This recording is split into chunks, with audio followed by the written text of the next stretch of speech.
Oke, saya mulai ya. Assalamualaikum warahmatullahi wabarakatuh. Selamat pagi dan salam sejahtera untuk kita semua. Yang saya hormati Ibu Ketua Jurusan Prodi Teknik Industri Unsut, Ibu Maria Krisnawati STMT. Yang saya hormati pemateri kuliah tamu pada pagi hari ini, Ibu Anindya Rahmadi Cahyani STMT. Yang saya hormati pula Bapak dan Ibu dosen Prodi Teknik Industri Unsut semua, serta tidak lupa yang saya sayangi dan saya banggakan mahasiswa-mahasiswi Unsut, Prodi Teknik Industri, serta Prodi lain yang mengikuti program MBKM mata kuliah Manajemen Logistik. Selamat datang dan terima kasih sudah meluangkan waktunya untuk hadir secara virtual dalam kuliah tamu Manajemen Logistik dengan tema The Role of Reverse Logistics and Closed Loop Supply Chain Towards Sustainable Future. Adapun susunan acara pada pagi hari ini antara lain yang pertama pembukaan, yang kedua sesi pemaparan materi oleh Ibu Anindya Rahmadi Cahyani STMT, yang ketiga sesi tanya jawab, dan yang keempat penutup. Oke, sebagai pembukaan supaya acara pada hari ini dapat berjalan dengan lancar dan berkah, mari kita buka kuliah tamu hari ini dengan bacaan basmalah bersama-sama. Bismillahirrahmanirrahim. Oke, untuk mempersingkat waktu, kita langsung masuk saja ke acara inti, yaitu sesi pemaparan materi oleh dosen tamu kita, Ibu Anin. Bu Anin, sudah siap ya, Bu? Sebelumnya saya bacakan dulu CV atau profil singkat dari beliau. Saya share screen sebentar.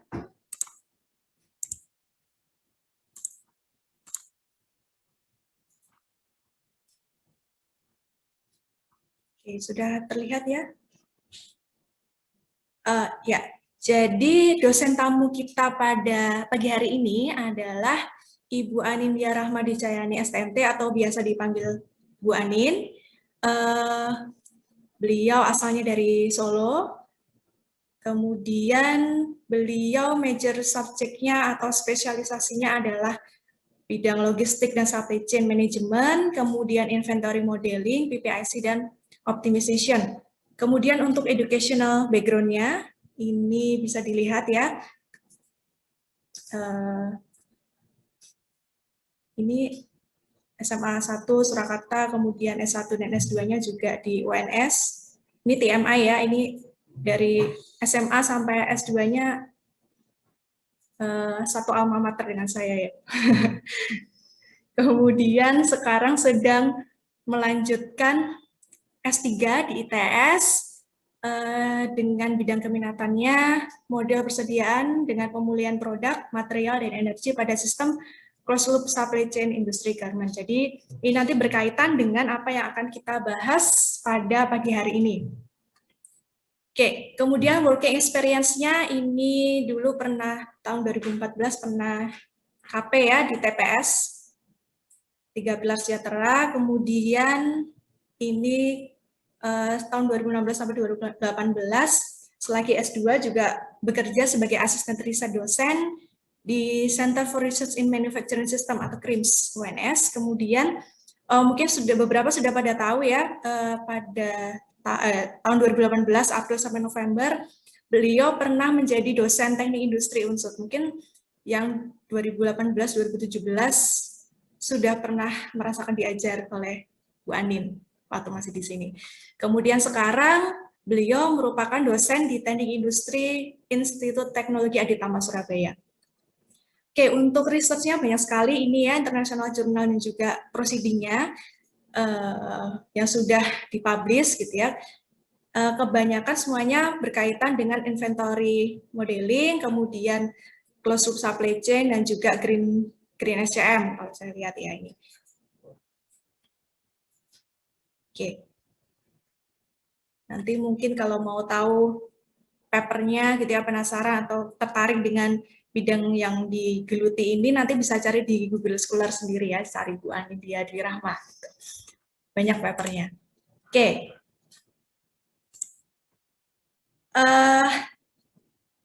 Berikut tadi adalah CV singkat, profil singkat dari Bu Anin. Mungkin langsung saja bisa dimulai ya pemaparan materinya. Jadi hari ini kita akan membahas tentang reverse logistik dan closed loop supply chain dikaitkan dengan sustainable future sesuai dengan temanya. Jadi kalau yang teknik industri mungkin ya sudah pernah mendengar reverse logistik dan juga closed loop supply chain itu kira-kira seperti apa gitu ya. Nah, nanti mungkin ya yang 2000 belum ambil SCM ya 2019 ke bawah gitu, mungkin nanti belum tahu gitu apa sih reverse logistik itu dan apa sih closed loop supply chain itu seperti apa sih. Nah, nanti mungkin akan dibahas sedikit gitu yang dimaksud dengan reverse logistik dan closed loop supply chain itu seperti apa, serta apa sih kaitannya dengan sustainable gitu ya, berkelanjutan. Jadi kalau yang kita tahu sustainable itu berkaitan dengan istilahnya ada 3Ps atau 3P ya, people, planet, sama profit. Jadi 3 hal itu berkaitan gitu. Ada yang suatu bisnis itu pasti kalau mau berkelanjutan pasti ada ngomongin profit, kemudian people sebagai orang yang ada berkaitan di dalamnya, kemudian juga planet atau lingkungan gitu. Nah, Bu Anin ini sedang mendalami tema atau topik tentang hal tersebut. Jadi reverse logistik, closed loop supply chain dikaitkan dengan hal seperti itu. Oke, mungkin Bu Anin materinya mau di-share sendiri atau dari kami yang share ya, Bu? Ya, saya share aja ya, Bu ya. Oh iya, bisa share ya, nggak perlu jadi. Oke. Ya, silakan Bu Anin. Oke, ini langsung saya mulai, Bu Sofi. Iya, silakan dimulai waktu dan tempat saya persilahkan, Bu. Oh ya, ini nanti yang manajemen logistik tolong diperhatikan ya. Nanti diminta keaktifannya juga, nanti dapat bonus nilai kalau yang bertanya. Oke, yang lainnya juga boleh bertanya karena materinya sangat menarik. Oke, silakan Bu Anin. Ya, terima kasih Bu Sofi sudah memperkenalkan saya gitu ya. Jadi saya nggak perlu perkenalkan diri lagi mungkin ya. Oke, sebelumnya ini saya mohon maaf karena saya agak terkendala koneksi, atau juga kenapa. Biasanya juga nggak apa-apa, cuman hari ini kok agak putus-putus koneksinya. Jadi mohon maaf kalau nanti tiba-tiba saya hilang dari Zoom, itu berarti saya sedang putus koneksinya gitu ya. Oke, saya buka dulu. Assalamualaikum warahmatullahi wabarakatuh. Selamat pagi rekan-rekan semuanya. Sebelumnya saya mengucapkan banyak terima kasih kepada teman-teman dosen dari Unsud ya. Ada Bu Maria, kemudian Bu Dian, Bu Rani, Pak Yusuf, Bu Sofi, Pak Katon, dan mungkin Bapak Ibu dosen yang lain yang juga hadir. Terima kasih sudah diberi kesempatan untuk sharing mengenai apa yang saya ketahui tentang reverse logistik dan juga closed loop supply chain. Oke, sebelumnya apakah slide saya sudah kelihatan? Oke, sudah terlihat. Oke, makasih. Oke, ya jadi sesuai dengan tema kita pada pagi hari ini, mungkin rekan-rekan mahasiswa semuanya ada beberapa ya yang atau sudah pernah nemuin istilah tentang reverse logistik dan juga closed loop supply chain. Nah, atau juga teman-teman yang lain mungkin yang masih semester awal ya mungkin belum pernah dengar apa itu reverse logistik dan closed loop supply chain. Nah, hari ini kita akan coba diskusikan dan kita coba bahas gitu ya, apa itu reverse logistik, apa itu closed loop supply chain, dan bagaimana perannya terhadap keberlanjutan dan atau sustainability. Oke, jadi mungkin saya akan mulai ini dari suatu fenomena ya. Jadi kalian juga tahu semakin kesini gitu ya, semakin kesini itu persaingan industri itu menjadi semakin ketat. Ya, kemudian perubahan lifestyle manusia.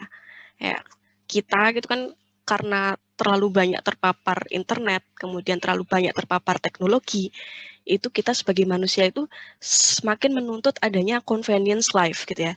Ya, jadi bagaimana hidup itu jadi semakin mudah. Nah, itu merubah yang namanya consumer demand. Ya, jadi permintaan consumer ya itu menjadi semakin dinamis, menjadi semakin beragam ya, khususnya karena adanya perkembangan teknologi tadi. Ya, nah hal ini itu kemudian menjadi suatu tantangan bagi para industri manufaktur khususnya untuk selalu menciptakan produk-produk yang semakin inovatif. Ya, karena apa? Kalau dia tidak mengikuti perkembangan zaman, tidak kemudian menciptakan produk yang lebih inovatif lagi, dia akan tertinggal oleh kompetitor. Tentu saja kan seperti itu. Nah, apa implikasinya? Implikasinya adalah kalian bisa lihat bahwa produk itu siklus hidupnya menjadi semakin pendek atau semakin singkat.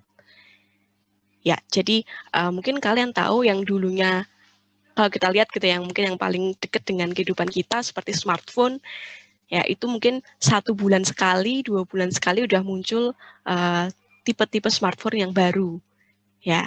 Atau mungkin produk-produk seperti mobil, ya, kemudian mungkin produk-produk teknologi yang lain, ya TV dan sebagainya. Ya, kemudian juga barang-barang yang kita kenakan di kehidupan sehari-hari kita seperti pakaian, nah itu kan juga mengalami perkembangan perkembangan produk gitu ya.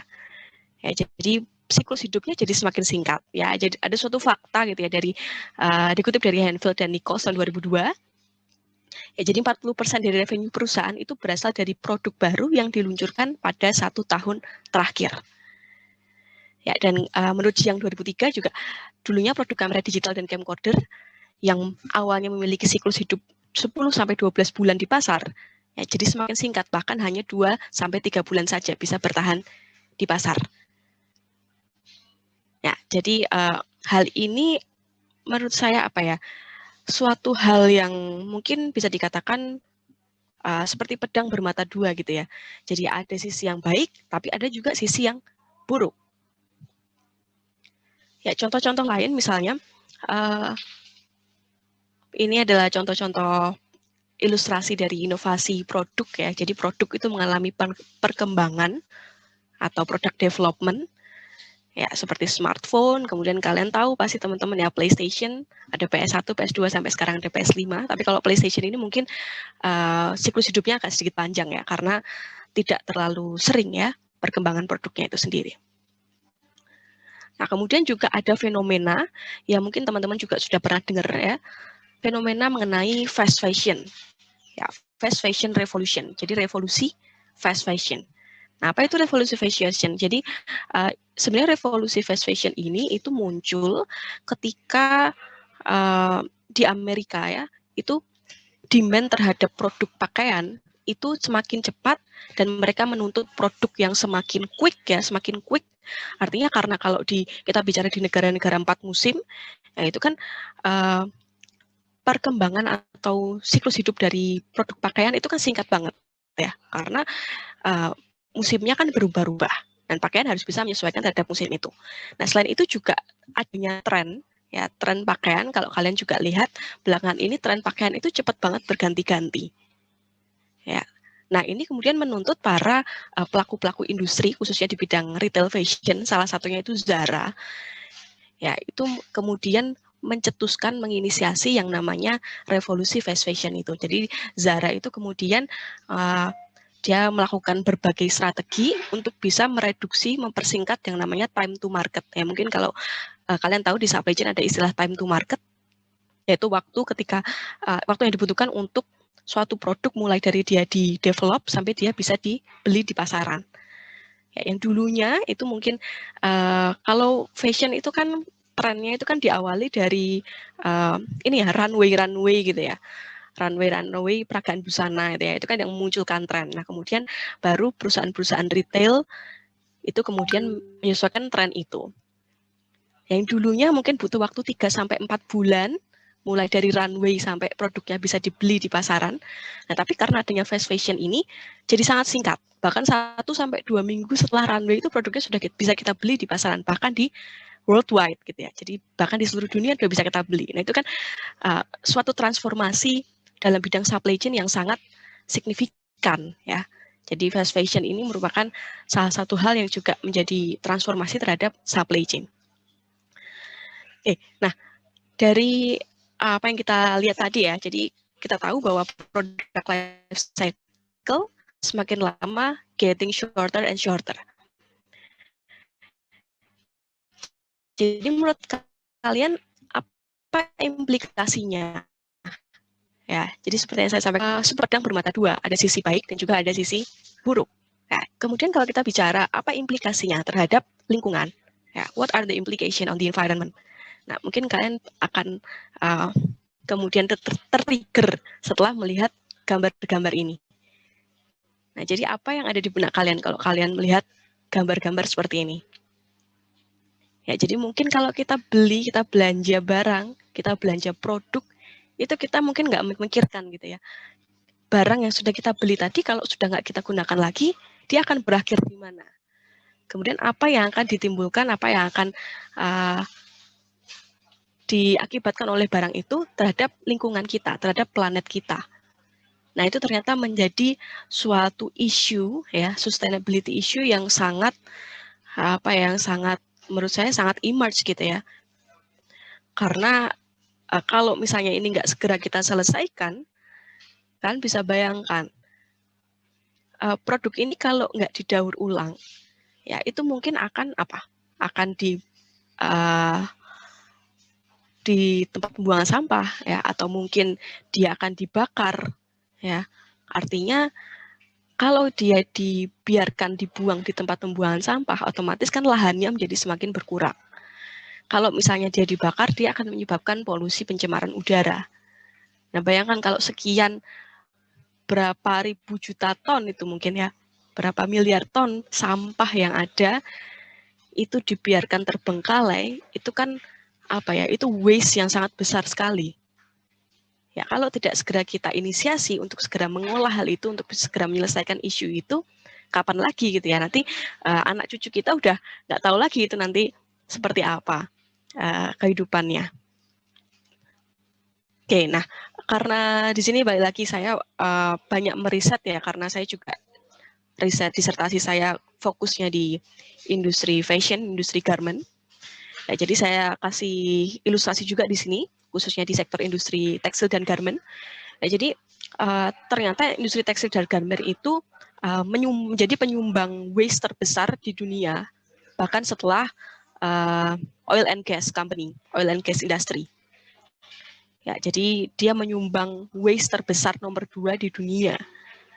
Ya, ada beberapa fact statistik, ya 10% emisi karbon global itu disumbang oleh industri tekstil dan garment. Kemudian 20% air limbah global itu juga dihasilkan dari industri tekstil dan garment. Ya, bahkan 85% produk garment, atau kalau kita konversi dalam bentuk value produknya, dia bernilai 28 biliun rupiah. Kalian bisa bayangin berapa banyak itu 28 biliun. Itu berakhir di tempat pembuangan sampah. Ya. Ini sebuah isu yang sangat menarik untuk kita bahas ya. Dan juga kalau misalnya supply chain itu berhasil untuk mengelola ini, berhasil untuk menyelesaikan isu ini, kalian bisa bayangkan berapa benefitnya terhadap supply chain itu. Oke, nah dari hal-hal tadi mungkin bisa kita kaitkan dengan yang namanya istilah sustainable. Ya, jadi kalau kalian mungkin dengar istilah sustainable, kira-kira apa yang ada di benak kalian? Ya, sustainable atau mungkin kalau dalam bahasa Indonesianya istilahnya keberlanjutan gitu ya, keberlanjutan. Oke, jadi kalau menurut Mrs. Gro Harlem Brundtland, beliau adalah former Prime Minister dari Norwegia, beliau mengatakan bahwa sustainable is to meeting the needs of the present without compromising the ability of future generation to meet their own need. Ya, jadi bagaimana kita bisa memenuhi kebutuhan kita saat ini tanpa kita harus mengorbankan the future generation gitu ya. Tanpa harus kita mengorbankan generasi anak cucu kita. Kurang lebih sustainability itu bisa didefinisikan seperti itu. Oke, kemudian kalau kita lihat tadi, dari fenomena tadi, kita kaitkan dengan sustainability, kira-kira apakah solusinya? Ya, jadi mungkin solusi yang paling visible untuk kita lakukan adalah bagaimana kita bisa merecycle, mendaur ulang produk-produk atau limbah-limbah konsumen tadi. Ya, sebenarnya konsep recycling ini sudah mulai berkembang, mungkin sudah sudah lama sekali ya, mungkin bahkan 20 tahun yang lalu, 30 tahun yang lalu, mungkin sudah mulai diinisiasi. Tapi sampai saat ini, kalian juga tahu masih banyak sekali waste yang menumpuk. Ya, khususnya seperti produk-produk fashion tadi, salah satunya. Nah, ini berarti menunjukkan apa? Berarti apa yang sebenarnya sudah mulai dikampanyekan, mulai dari mungkin 30-40 tahun lalu, ternyata belum bisa kita lakukan dengan optimal, belum bisa kita lakukan dengan baik. Jadi kita belum mampu mengelola seluruh sampah itu. Ya, berkaitan dengan recycling sendiri, sebenarnya juga ada beberapa perusahaan, banyak perusahaan sebetulnya yang sudah mulai menginisiasi hal ini. Ya, salah satunya IKEA. IKEA itu menggunakan packagingnya, khususnya packagingnya dan juga produk-produknya itu dia didesain sedemikian rupa supaya bisa di recycle.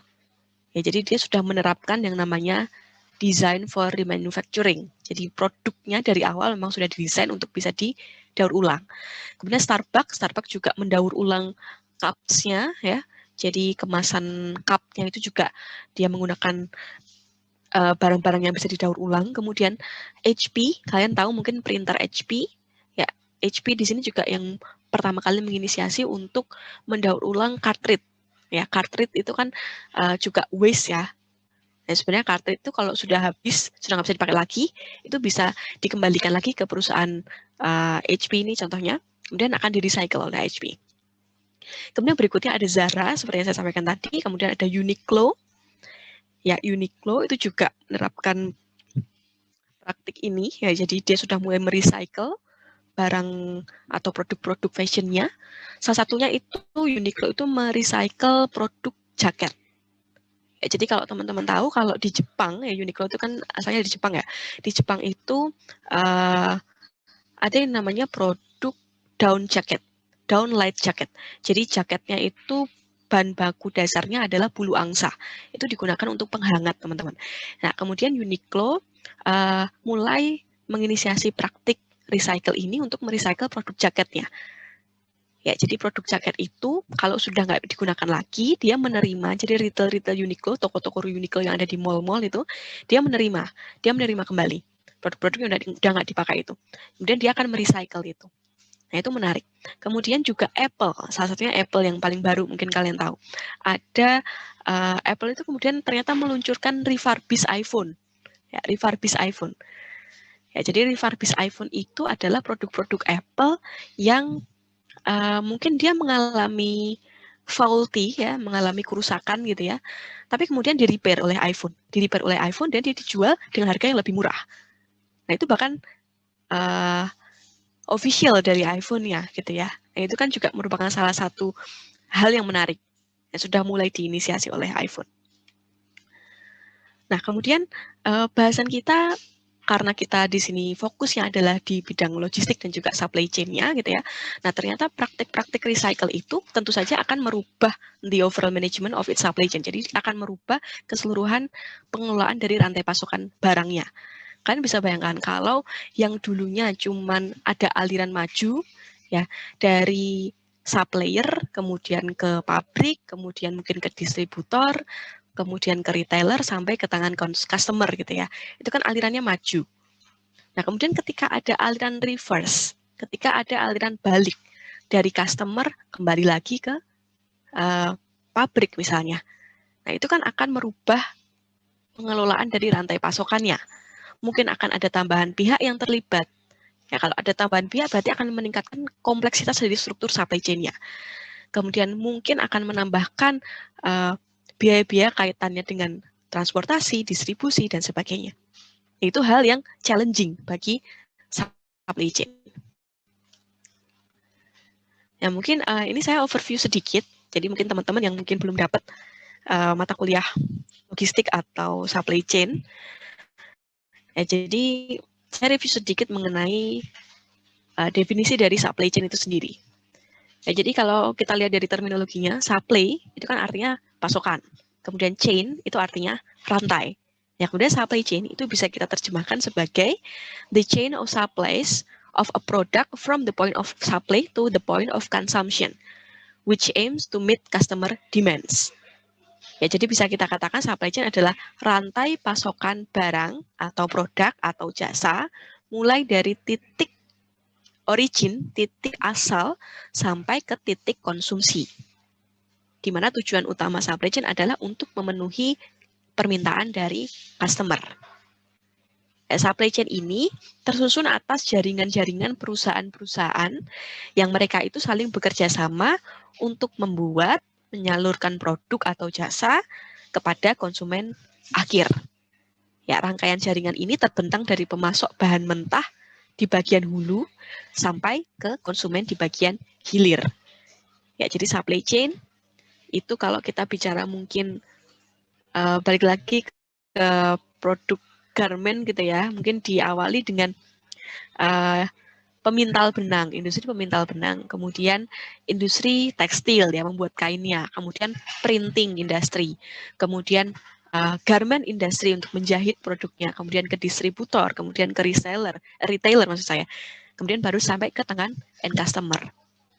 Nah, itu adalah supply chain. Nah, kemudian di dalam supply chain sendiri ada aliran logistik. Ya, jadi mungkin kalau ada yang masih bingung antara istilah logistik dan supply chain gitu ya. Jadi kalau di supply chain itu ada aliran logistik. Ya, jadi logistik sendiri itu kalau kita bicara secara definitif artinya adalah pengelolaan aliran barang pada serangkaian rantai pasok yang meliputi bahan baku, barang setengah jadi, produk jadi, dan juga informasi. Ya, dari titik asal ke titik konsumsi untuk memenuhi kebutuhan konsumen. Ya, jadi aliran logistik itu termasuk aliran bahan baku, termasuk aliran barang setengah jadi, produk jadi, dan juga aliran informasi. Ya, aliran itu berada di dalam supply chain. Nah, kalau kita gambarkan supply chain di dalam suatu diagram gitu ya, kan bisa lihat struktur dari supply chain itu adalah seperti ini, adalah model supply chain operation reference atau model SCORE. Ya, jadi dimulai dari supply proses, supplier proses, kemudian dia akan melakukan aktivitas sourcing, kemudian dilakukan aktivitas making the product, kemudian sampai mendeliver the product. Nah, kemudian di sini ada aktivitas untuk planning, teman-teman. Jadi, planning itu terbentang mulai dari source, make, and deliver. Kita harus melakukan planning. Jadi, planning adalah titik awalnya. Nah, kemudian kalau kalian lihat di sini, ada aliran return, teman-teman. Ya, jadi ada aliran return dari customer kembali lagi ke sistem supply chain-nya, kembali lagi ke pabrik. Ya, inilah yang disebut sebagai reverse logistik. Ya, jadi aliran logistik terbalik. Kalau ada aliran logistik maju, kemudian ada aliran logistik yang terbalik. Nah, itulah reverse logistik. Nah, reverse logistik ini itu sebenarnya tujuan utamanya adalah untuk extend life cycle support to the product. Jadi kita itu berupaya untuk memperpanjang siklus hidup dari produk. Nah, jadi mungkin kalau setelah tahap decline kemudian dia hilang gitu ya, dia kemudian jadi waste, dibuang jadi waste, nah itu kemudian kita extend lagi. Kita perpanjang lagi masa hidupnya. Bisa mungkin kita buat jadi produk baru, atau mungkin kita daur ulang jadi produk yang lain, atau direcover sebagai energi. Nah, itu nanti tergantung dengan karakteristik dari produknya. Ya, kemudian hal yang menarik juga terkait dengan reverse logistik.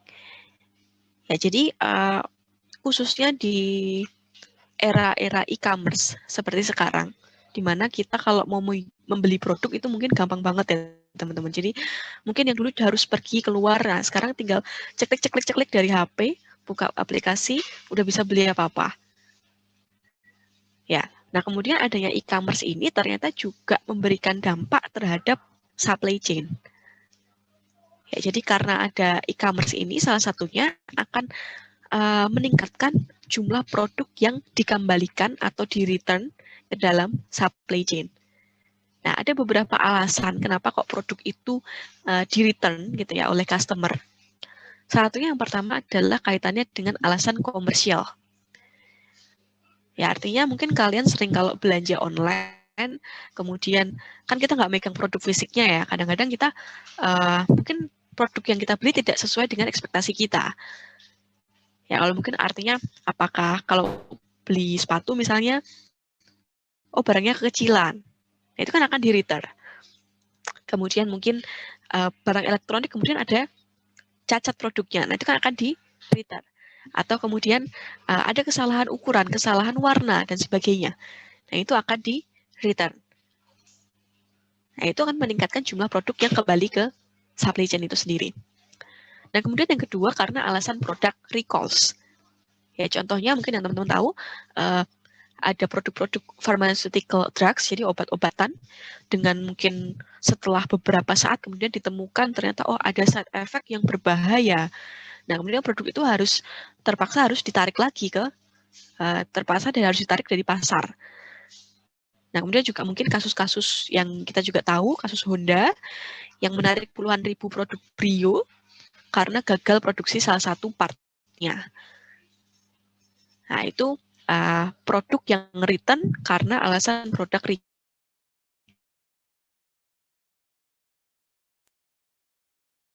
recalls.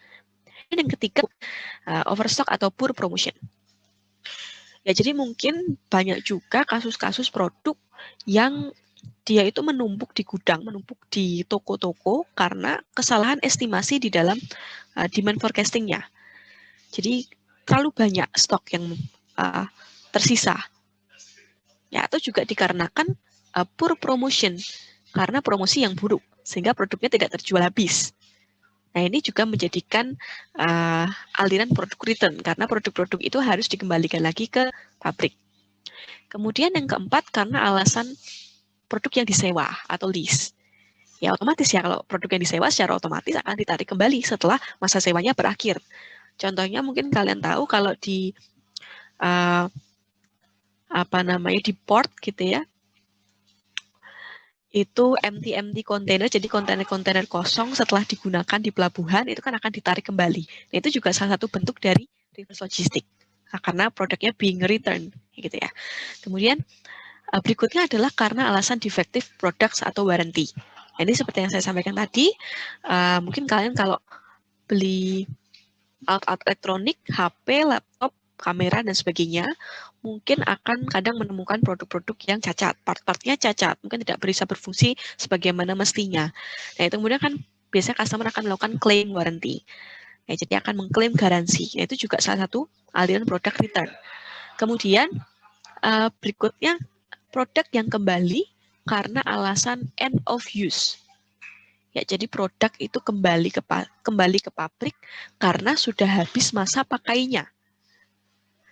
Ya, produk-produk yang habis masa pakainya ini contohnya mungkin handphone atau produk-produk otomotif gitu ya. Yang biasanya kita bisa menjual barang-barang second. Ya, mungkin karena ada tipe produk baru lagi, kita pengen beli yang baru, kemudian produk yang lama sebenarnya masih bisa dipakai, tetapi sudah nggak kita pakai lagi. Ya, karena kita menginginkan produk yang lebih baru. Nah, itu kan biasanya kita akan jual. Nah, itu juga salah satu aliran produk return. Kemudian berikutnya adalah produk-produk end of life. Produk-produk end of life. Jadi ada end of use, kemudian ada end of life. Nah, end of life itu produk-produk yang harus kembali karena memang sudah berakhir masa hidupnya. Ya, contohnya ya tadi seperti cartridge, itu kan sudah nggak bisa dipakai lagi, sudah habis masa hidupnya. Kemudian dia harus kembali ke pabrik. Nah, itu produk-produk end of life. Atau juga tire, ban, ya, ban itu juga salah satu contoh produk end of life. Kemudian washing machine, nah itu juga.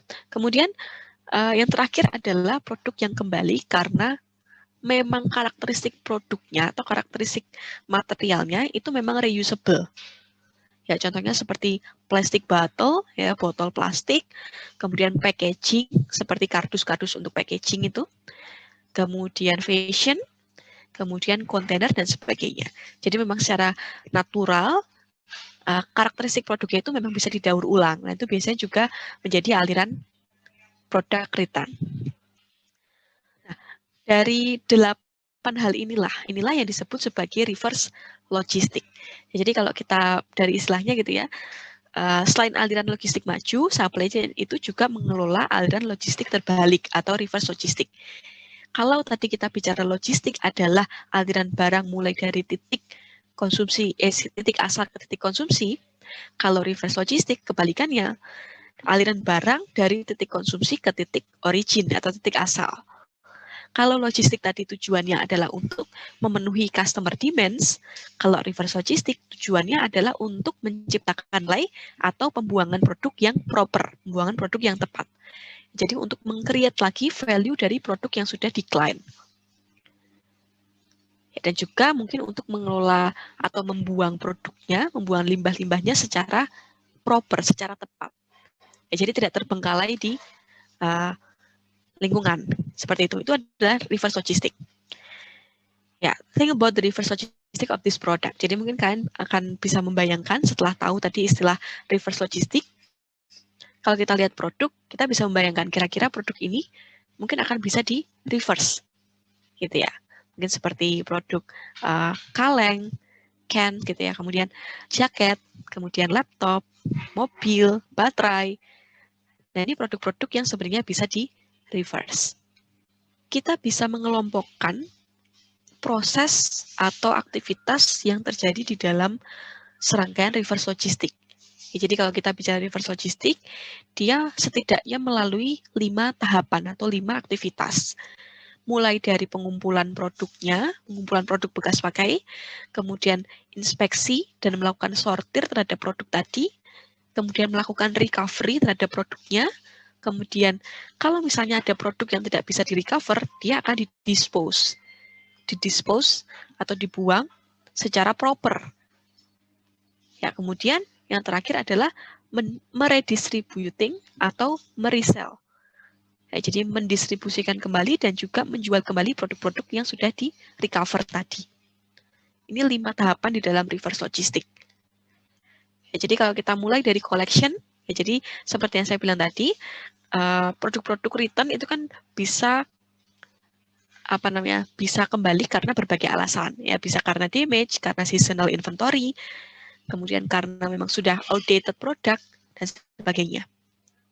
Kemudian kita melakukan inspeksi dan juga sortir berdasarkan kualitasnya. Kita akan mengklasifikasikan apakah produk itu termasuk recoverable atau unrecoverable. Ya, produk-produk yang recoverable kemudian akan dikategorikan lagi berdasarkan tingkatan kualitasnya. Ya, ada setidaknya 5 alternatif proses recovery. Yang pertama ada repair, kemudian ada refurbish, ada remanufacturing, ada cannibalization, dan juga ada recycle. Nanti kita akan lihat ini masing-masing. Kemudian ada disposal, tadi disposal ya, jadi dibuang atau didispose secara proper. Kemudian yang terakhir adalah menjual kembali. Nah, ini ada 4, kalau menurut Bazan tahun 2016 ya, produk atau proses recovery itu dikelompokkan menjadi 4 tipe recovery. Ada yang namanya product recovery, ada material recovery, ada komponen recovery, dan juga ada energy recovery. Product recovery artinya dia pemulihannya dilakukan terhadap produk. Ya, kalau material itu pemulihannya dilakukan terhadap material, jadi di-recycle menjadi produk lain.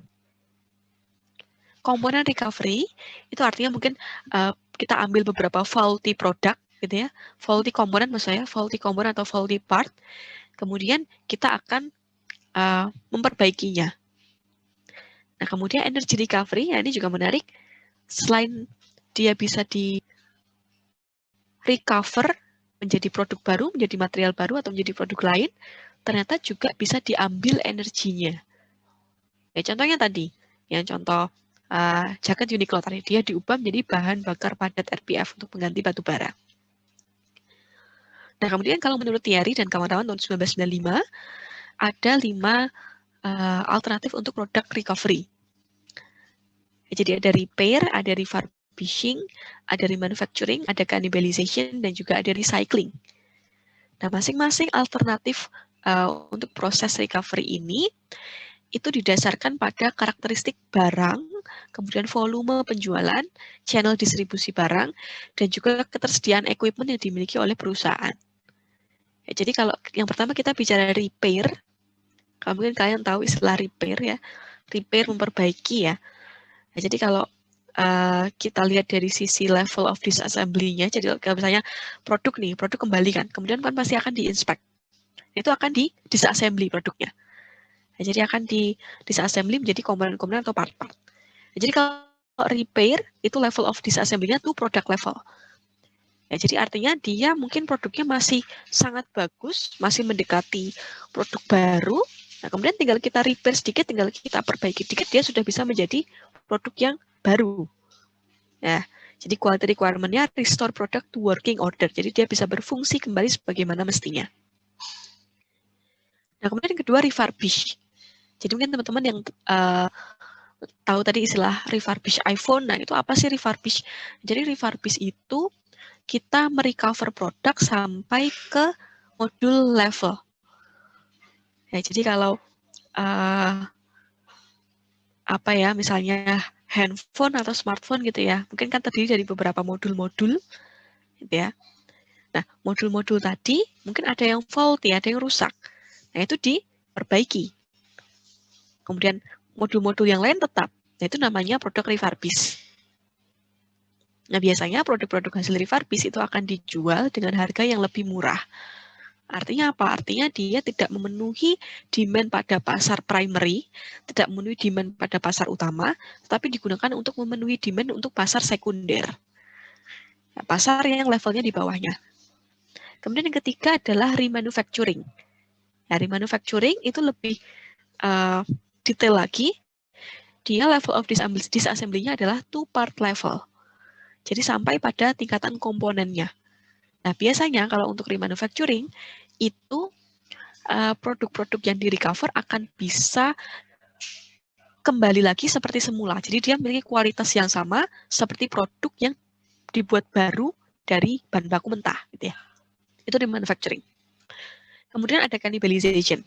Nah, mungkin kalau di Indonesia, mungkin udah sering dengar ya, istilah kanibal gitu ya. Jadi ini dikanibalkan dengan produk lain. Jadi produk part yang ini diambil untuk kemudian digunakan di produk yang lain. Nah, itu cannibalization. Jadi selective retrieval of parts. Kemudian yang terakhir adalah recycling.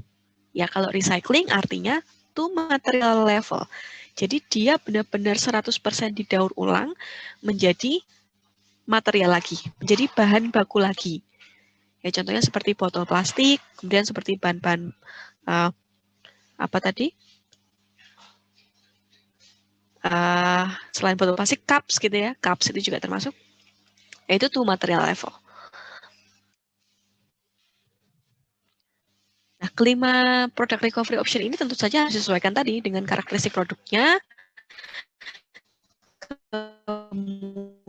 kemudian apakah kita memiliki ekonomi untuk melakukan proses itu. Nah, ini ada sedikit saya kutip juga, kita lihat bagaimana persentase return dari berbagai jenis produk. Ya, misalnya untuk produk magazine publishing industry, itu persentase pengembaliannya sangat tinggi, 50%.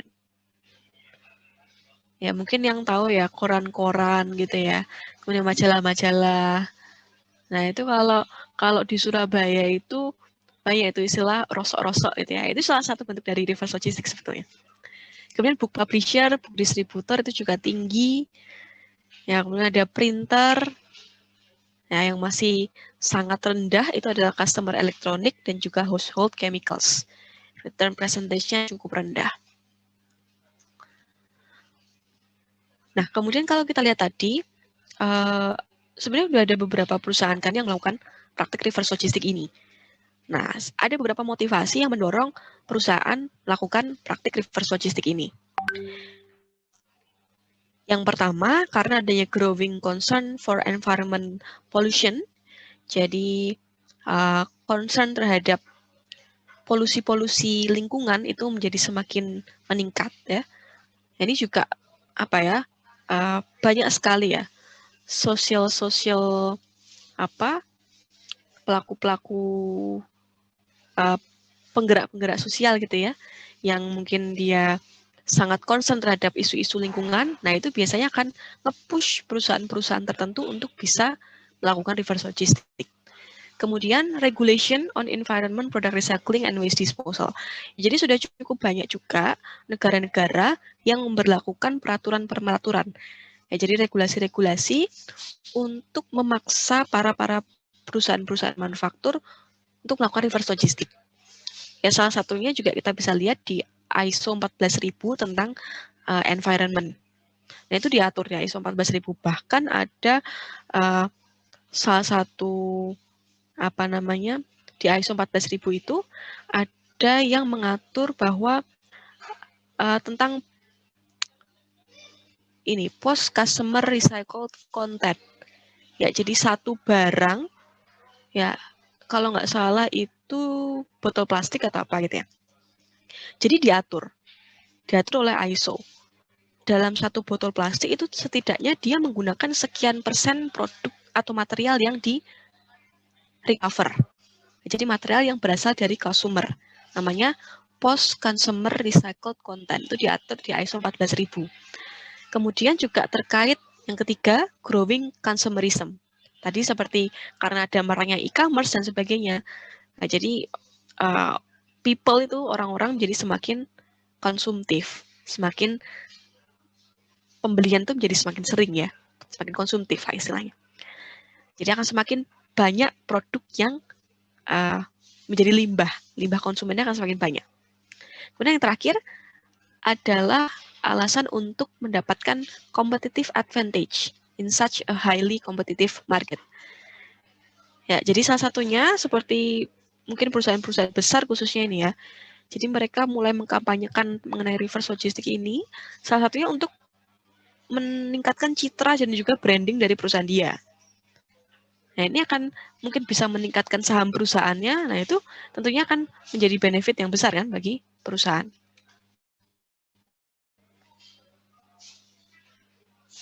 Nah, itu ya. Jadi, salah satu upaya yang bisa kita lakukan untuk mengurangi waste atau limbah, khususnya limbah konsumen, itu adalah melakukan penerapan reverse logistic pada serangkaian sistem rantai pasokan.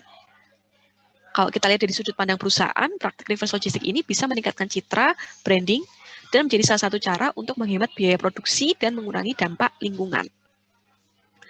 Nah, tetapi penerapan praktik reverse logistic ini tentu saja akan merubah manajemen rantai pasok secara keseluruhan. Jadi diperlukan koordinasi yang lebih baik antar pihak di dalam rantai pasok. Ya, jadi kalau kita bandingkan antara forward dengan reverse logistic, ini ada beberapa perbandingannya. Dilihat dari sisi forecasting-nya, kemudian dari sisi distribution point-nya, dari sisi variansi kualitas produknya, dan sebagainya. Kalau kita lihat dari perbandingan ini,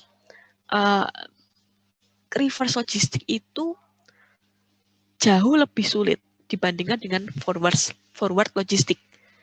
Karena apa? Balik lagi, barangnya itu kan asalnya dari customer. Sedangkan kita nggak tahu kualitas, tingkatan level kualitas produknya seperti apa. Itu hal yang sangat uncertain. Ya, ketidakpastiannya sangat tinggi. Kemudian belum lagi dari sisi distribusi. Kalau forward logistic bicara one to many distribution point, jadi dari satu titik origin ke beberapa destination gitu ya, one to many. Nah, kalau reverse logistic kita bicara many to one, nah, itu akan jauh lebih sulit. Ya, kemudian belum lagi terkait produk packaging. Nah, itu juga sulit. Bagaimana kita bisa mentransport barang, kita bisa mengangkut barang, padahal packagingnya sudah nggak ada. Packagingnya biasanya bahkan sudah rusak. Nah, itu juga menjadi challenge. Dan masih banyak lagi challenge yang dialami oleh si reverse logistic ini. Nah, kemudian kalau tadi kita sudah bicara panjang lebar tentang reverse logistic, kemudian apa itu closed loop supply chain? Ya, jadi sebenarnya sederhana aja sih, closed loop supply chain itu sistem rantai pasok yang mengelola baik forward maupun reverse flow. Ya, jadi selain dia mengelola aliran maju, dia juga mengelola aliran reverse. Ya, kalau kalian lihat, struktur dari reverse logistik, struktur dari closed loop supply chain. Ya, mungkin kalau kita bicara supplier, kemudian pabrik, kemudian distributor, kemudian customer, nah itu akan kembali lagi alirannya. Ya, beberapa mungkin akan digunakan untuk produksi kembali melalui proses recycle, remanufacture, refurbish, atau beberapa akan dibuang sebagai waste. Nah, itu yang namanya closed loop supply chain. Ya, contoh dari struktur closed loop supply chain ini saya ambil di industri garment. Ya, jadi kalau industri garment itu mungkin tersusun dari ada raw material supplier, kemudian ada yarn manufacturer, ya jadi pabrik mintal benang, pabrik kemudian tekstilnya, membuat kainnya, kemudian apparelnya, garmentnya, pabrik garment sampai ke tangan customer. Nah, kalau di industri garment sendiri, adanya closed loop supply chain ini menambahkan satu pihak yang terlibat tambahan, yaitu namanya pihak kolektor. Pihak kolektor ini tugasnya adalah mengumpulkan barang-barang yang berasal dari customer tadi. Mengumpulkan dan kemudian dia mendistribusikan lagi, mengangkutnya kembali ke pabrik. Seperti itu. Oke, itu tadi mengenai reverse logistik dan juga closed loop supply chain. Nah, dari apa yang sudah saya sampaikan tadi, kita bisa lihat bahwa reverse logistik dan closed loop supply chain itu menawarkan banyak sekali benefit sebetulnya teman-teman. Khususnya pada perusahaan dan juga pada environment. Ya, jadi adanya reverse logistik dan closed loop supply chain, itu produsen akan bisa menerima produk return dari customer. Atau bisa mengelola lagi barang dagangan yang nggak habis terjual, yang nggak habis laku terjual di pasar. Itu bisa dikelola lagi ke dalam pabrik, nah ini akan menjadi lebih menguntungkan. Ya mungkin kalau dari kalian masih bertanya-tanya, apakah benar reverse logistik ini benar-benar lebih menguntungkan? Ya kalau kita lihat, reverse logistik itu bisa jadi sangat menguntungkan ketika biaya untuk logistik ditambah biaya untuk memproses atau merecover produk tadi itu lebih rendah daripada biaya materialnya, lebih rendah daripada material value-nya. Nah, untuk produk-produk yang masuk kategori ini artinya dia recyclable. Nah, jadi dia akan lebih menguntungkan kalau kita bisa mengelola itu. Tapi banyak juga perusahaan yang mungkin karena praktiknya belum banyak, jadi kesulitan tantangan utamanya adalah di awal, di tahap pengumpulan, dan juga di tahap logistiknya. Logistik ketika kita mereverse produk itu juga tantangan yang besar. Ya, tapi ini meskipun tantangannya banyak, tapi harus mulai diinisiasi. Jadi pelan-pelan, karena kalau nggak mulai diinisiasi, kapan lagi gitu ya. Ini saya ada ilustrasi bagaimana reverse logistik itu terbukti lebih menguntungkan. Ya, jadi misalnya ada produk, ini produk saya diambil dari ini ya, roll on ya, produk roll on, deodoran. Ya, jadi produk deodoran itu packagingnya itu bisa kita recycle, bisa kita daur ulang kembali. Nah, mungkin yang menarik di sini, packaging dari produk yang didaur ulang ini akan didaur ulang menjadi produk yang baru. Jadi bukan didaur ulang menjadi produk yang sama, tetapi dia membranding, dia membuat satu produk baru ya, yang memang dikhususkan untuk produk-produk hasil daur ulang. Ya, jadi mungkin yang awalnya dia butuh $3 untuk setiap packagingnya, ya itu bisa kita reduksi menjadi hanya $0,03. Ya, jadi satu packaging produk yang lama yang awalnya dia diproduksi dari bahan mentah ya, itu bisa kita recycle, kita bisa menghemat bahkan sampai 100 kali lipat. Ya, ini menarik sekali. Nah itu ya, jadi reverse logistik dan closed supply chain bisa menawarkan efisiensi terhadap supply chain kita. Kemudian yang kedua, dia juga bisa meningkatkan siklus hidup produk. Ya, seperti yang saya bilang tadi, kita upaya saat ini adalah untuk memperpanjang, mengextend dari life cycle produk. Nah, ini memungkinkan adanya keberlanjutan terhadap rantai pasok. Jadi kita bisa memperoleh yang kita sebut sebagai sustainable supply chain. Nah, dan juga bisa meningkatkan preferensi konsumen. Nah, secara jangka panjang bisa sangat bermanfaat, ya, sangat beneficial bagi produktivitas dan pertumbuhan kinerja perusahaan. Kemudian yang ketiga, reverse logistik bisa meningkatkan kecepatan produksi, mengurangi biaya, dan mempertahankan pelanggan. Ya, jadi kalian bisa bayangkan, kalau yang awalnya produk itu dibuat dari bahan mentah, kemudian kita bisa merecover dari barang bekas, ya, itu artinya kan kita meng-cut beberapa proses. Jadi beberapa proses untuk sourcing itu kan kita cut. Nah, otomatis kecepatan produksinya akan lebih cepat. Dan selain itu juga mengurangi biaya dan juga mempertahankan pelanggan.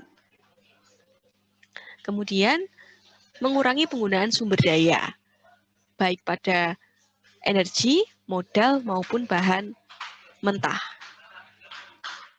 Kemudian yang kelima, meningkatkan citra perusahaan, ya, melalui peningkatan kepuasan dan loyalitas pelanggan.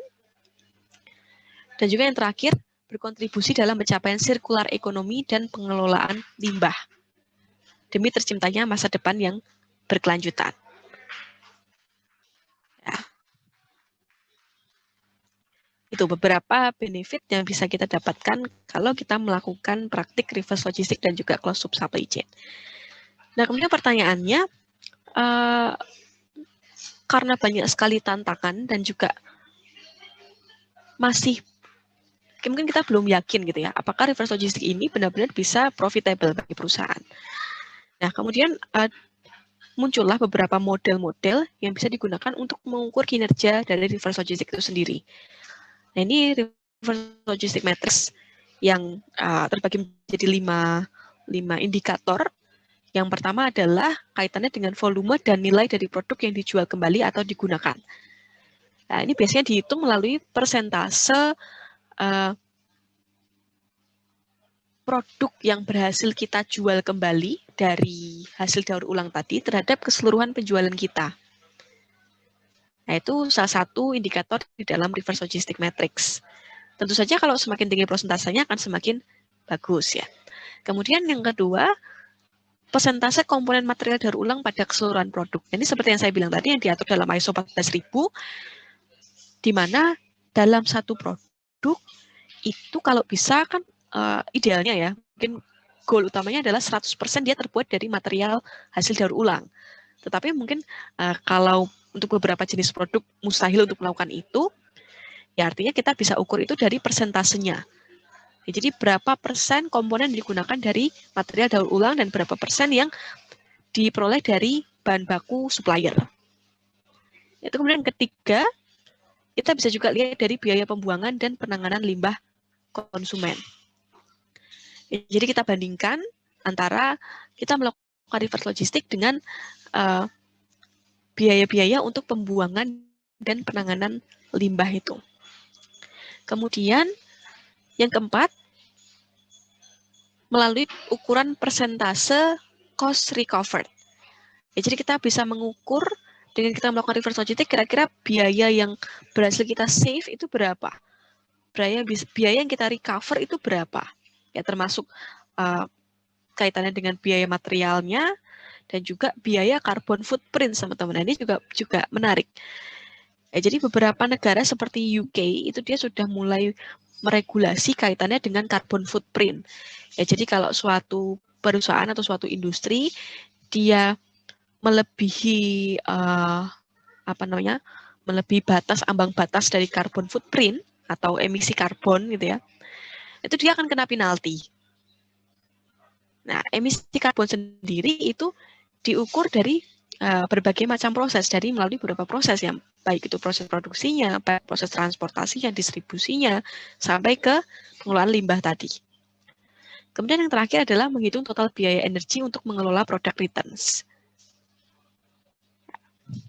Yaitu beberapa metrik yang mungkin yang bisa kita gunakan untuk mengukur kinerja dari reverse logistik kita. Nah, kemudian kita akan bertanya-tanya gitu ya, bertanya-tanya. Apa saja challenge atau tantangan yang dihadapi dari reverse logistik dan juga cost supply chain ini? Yang paling major, yang paling utama itu ada 4 hal. Yang pertama, kaitannya tentang teknologi. Jadi banyak perusahaan yang sekarang belum punya teknologi untuk bisa mendaur ulang produknya. Nah, itu challenge yang paling utama. Kemudian yang kedua, ketidakpastian kuantitas dan kualitas dari pasokan produk return.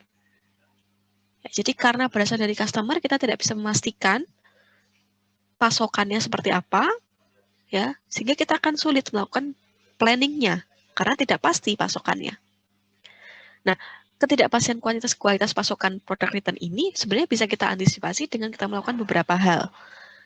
Ya, salah satunya mungkin kita bisa menambahkan QR code terhadap produk kita, jadi bisa kita tracking produknya. Ya, kemudian atau mungkin kita melakukan promosi-promosi, kampanye-kampanye dan sebagainya, memberikan mungkin insentif bagi pelanggan yang bersedia untuk mengembalikan produknya. Ya, jadi ada retail yang dia ngasih potongan diskon voucher. Ya, kalau produknya dikembalikan, dia dapat potongan voucher berapa rupiah gitu ya, itu ada.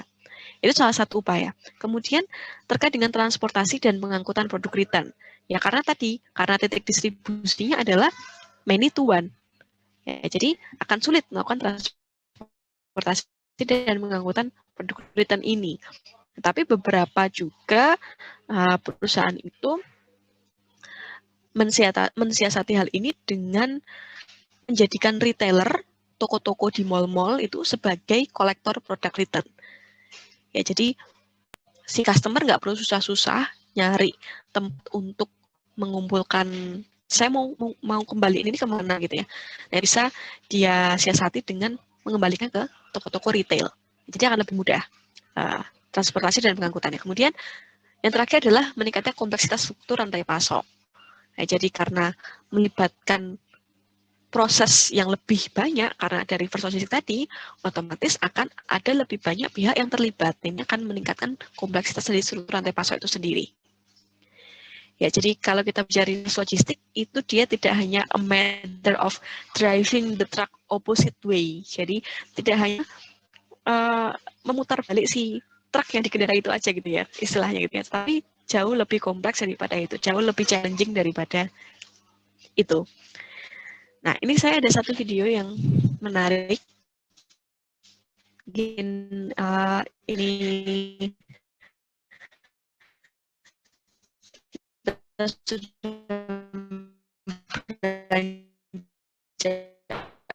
ke akhir dari presentasi saya. Ini menarik videonya. Jadi judul videonya adalah The Rise and Rise of Re-commerce, a Marriage of Commerce, ya, sustainability dengan e-commerce. Sebenarnya ini juga pertanyaan saya, karena kalau e-commerce yang semakin berkembang ini semakin banyak, dan jawab e-commerce besar tadi terhadap lingkungan itu apa yang ada. Nah, tapi ternyata sudah mulai digalakkan yang namanya re-commerce.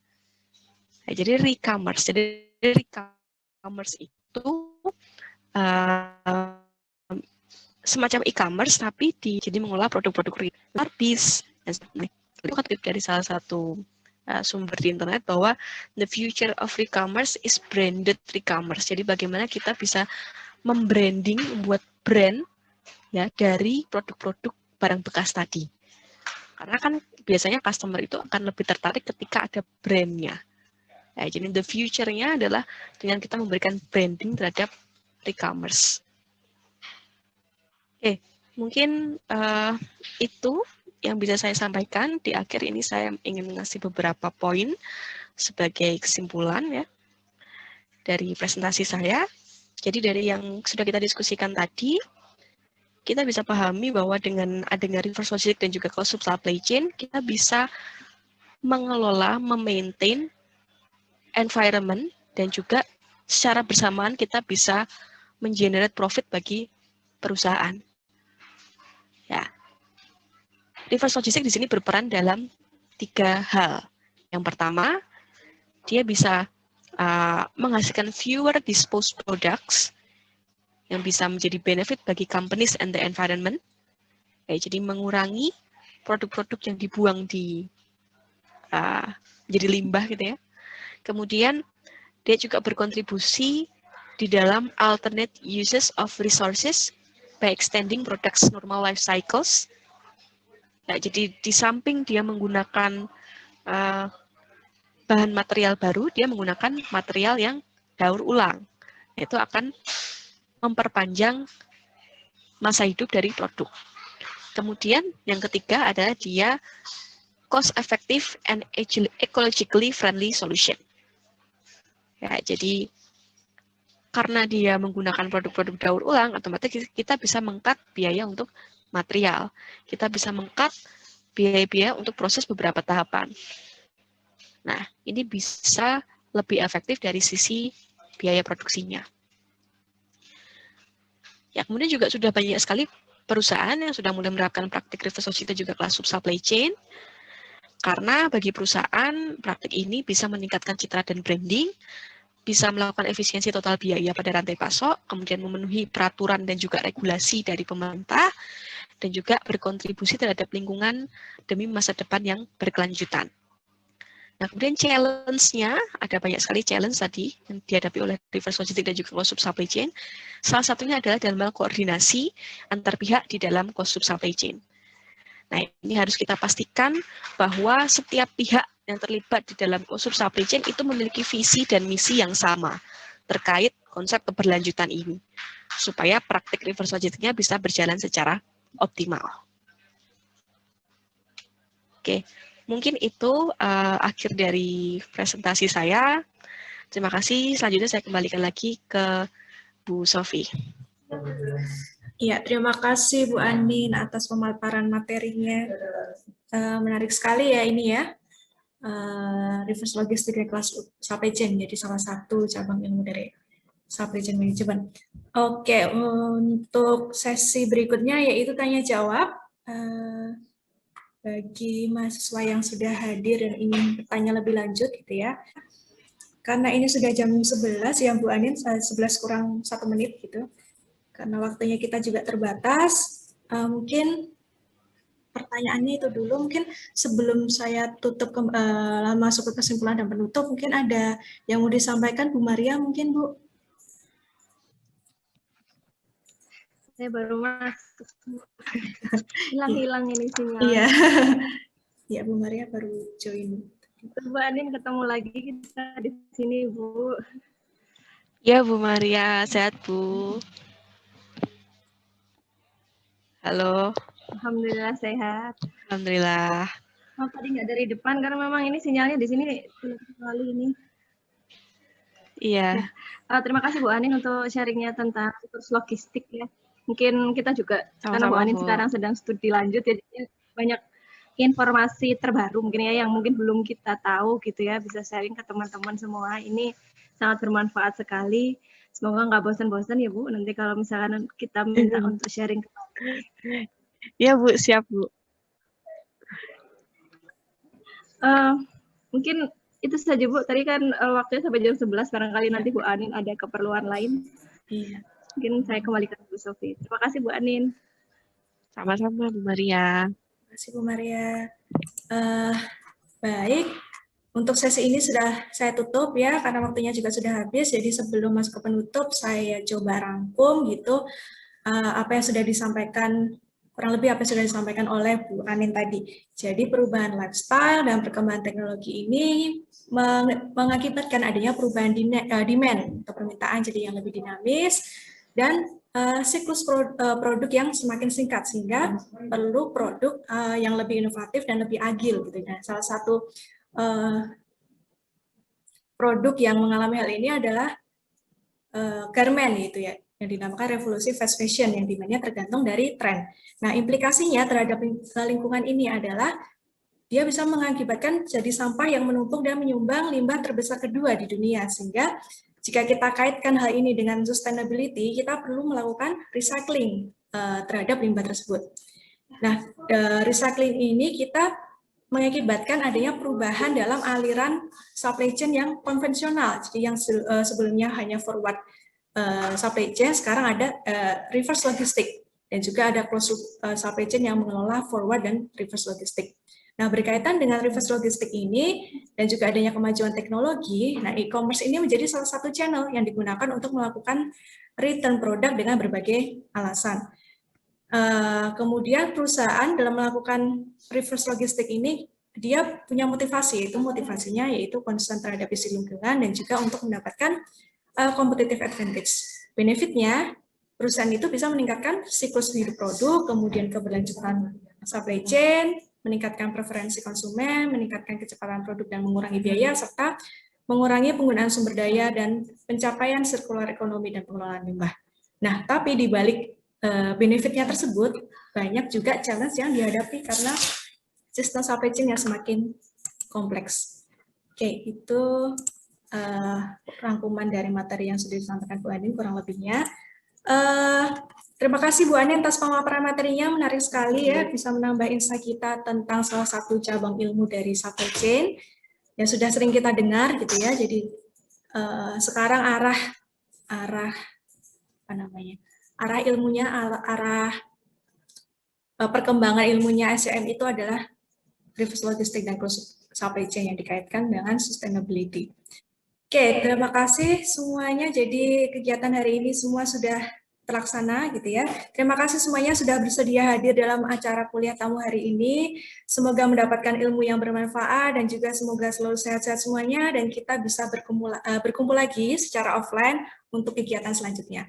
Baik, saya tutup acara kuliah tamu pada hari ini. Terima kasih Bu Anin atas pemaparan materinya sekali lagi, atas meluangkan waktunya untuk kita sekali lagi. Billahi taufiq wal hidayah. Wassalamualaikum warahmatullahi wabarakatuh. Waalaikumsalam warahmatullahi wabarakatuh. Terima kasih ya. Terima kasih teman-teman.